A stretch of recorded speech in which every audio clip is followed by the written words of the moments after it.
Masih kebakaran nih, Roger.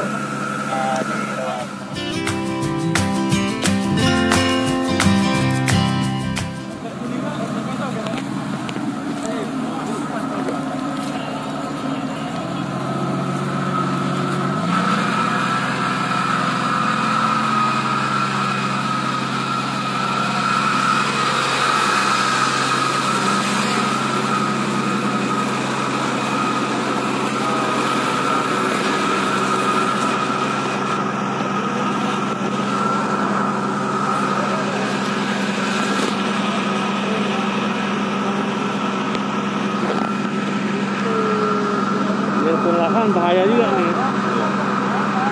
Seru ya. Itu Preman setempat.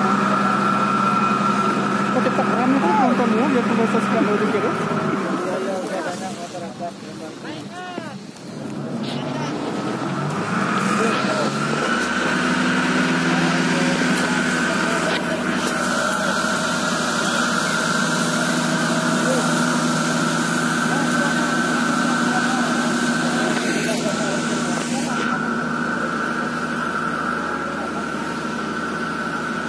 Dia harus di-blok ya.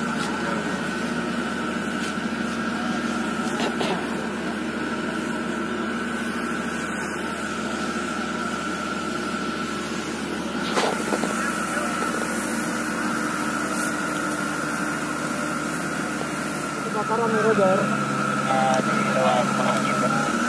Sebagai alat penyedot. Kebakaran kita memang ada.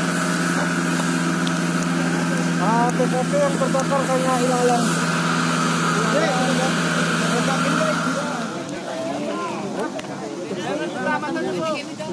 Saya kurang rawan nih, Kok.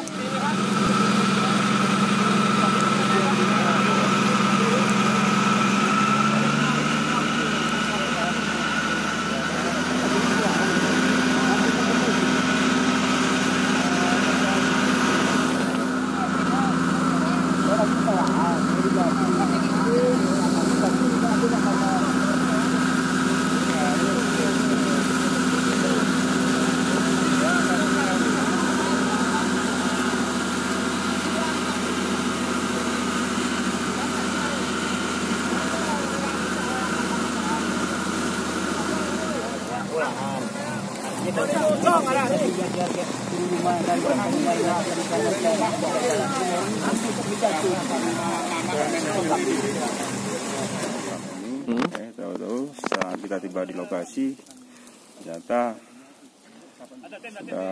api sudah mulai membesar. Jadi sehingga tadi ya ada salah satu masyarakat yang menghubungi pemadam. Jam pukul 13.15 tadi tiba pemadam yang sudah berusaha dipadamkan. Untuk kelanjutannya siapa, dari mana sumber api, asal sumber apinya, ya itu nanti masih dalam penyelidikan. Pak, kalau ada himbauan nggak untuk masyarakat dalam kondisi cuaca seperti ini, Pak? Himbauan kepada masyarakat, ya saya mengimbau kepada seluruh masyarakat, tolong di dalam situasi ataupun cuaca yang panas ini, jangan ada yang melakukan pembakaran sekecil apapun, apalagi dalam membuka lahan ataupun perkebunan, sehingga dengan kebakaran tersebut dapat merugikan orang sekitarnya akibat asap maupun bisa berakibat kebakaran yang meluas yang nggak dapat mengganggu lingkungan sekitarnya. Pak, ada berapa personel, Pak, yang diterjunkan dari kepolisian, Pak, untuk di lokasi, Pak? Polsek gabung sama Polres ada sekitar 30 orang, tambah dari Koramil sekitar 15 orang. Kemudian ini pemadam tadi ada berapa, Pak? Pemadam tadi yang tiba di lokasi ada 2 unit. 2 unit, Pak, ya. Tuntas mereka, Pak, tadi? Jadi saat pelaksanaan, karena kebetulan airnya habis, katanya, Pak, pelaksanaannya belum selesai ya sepenuhnya, tuntaskan sepenuhnya. Oke, dengan Bapak siapa, Pak? Hasman Hidayat. Hasman Hidayat, Kapolsek Pegasing. Terima kasih, Pak.